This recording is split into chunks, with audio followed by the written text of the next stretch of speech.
আসসালামু আলাইকুম। বেঁচে যাওয়া গোস্তগুলো দিয়ে কিভাবে আজকে দিনটা সারানো যায় সেটাই আজকে প্ল্যান করে নিলাম কি করা যায়। এখন চিন্তা করলাম গোস্তটা অনেকটাই রয়েছে, তাই আমি এগুলা দিয়ে আজকের জন্য বিরিয়ানি করে নিব। তো আমি এখানে চাল, ডাল, আলু নিয়েছি, চালগুলো ভিজিয়ে রেখেছি। এরপরে আমি এখানে প্রেসার কুকারে সবগুলা দিয়ে রান্না করে নেব। এখানে কাঁচামরিচ, পেঁয়াজ, টমেটো, আলু, মুগ ডালগুলো সবগুলো একসাথে দিয়ে দিয়েছি। এরপর বেঁচে যাওয়া গোস্তগুলোও দিয়ে দিচ্ছি। সংসারে খরচ বাঁচাতে গেলে এভাবেই করতে হবে, একদিন রান্না করে 2 দিন খাইতে হবে।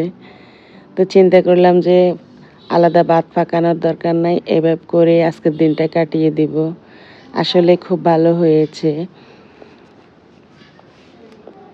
বুদ্ধিটা কাজে লাগাতে পারছি।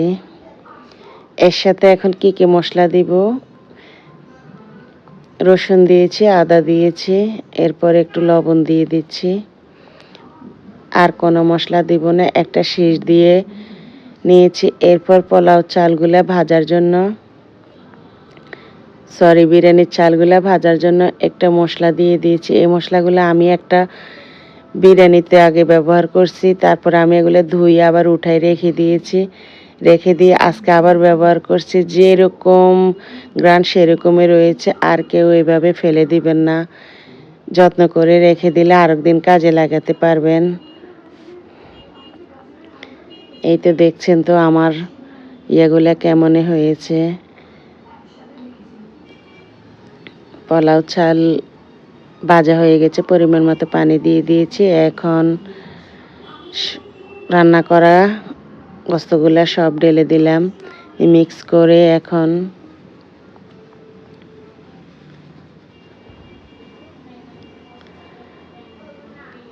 অসম্ভব একটা মজা হয়েছে যে আগের দিনের জিনিস দিয়ে পরের দিন খাওয়া যাবে, এত মজা করে এটা আমি আসলে কখনো কল্পনা করতে পারি নাই। আমি ইউটিউবে দেখেছি, ফেসবুকে দেখেছি, দেখে আজকে আমিও এই কাজ করেছি। খুব ভালোই হয়েছে। এখানে আমি কিছু ঘি দিয়ে দিয়েছি। হয়ে যাওয়ার পরে পানি একদম ফুল টানার পরে কিছু ঘি দিয়ে দিয়েছি। গ্রানটা ভালো আসবে, খেতে খুব মজা লাগবে। এই তো আমার রান্না শেষ পর্যায়ে চলে আসছে। ভিডিওটা দেখে যদি কারো ভালো লেগে থাকে তাহলে একটা লাইক, একটা সাবস্ক্রাইব করে যাবেন। লাইক দিয়ে, শেয়ার দিয়ে, কমেন্ট করে আমার পাশে থাকবেন। পরবর্তী কোনো ভিডিও যেহেতু আমি আপনাদের সাথে নিয়ে আসতে পারি দেখানোর জন্য। আসসালামু আলাইকুম।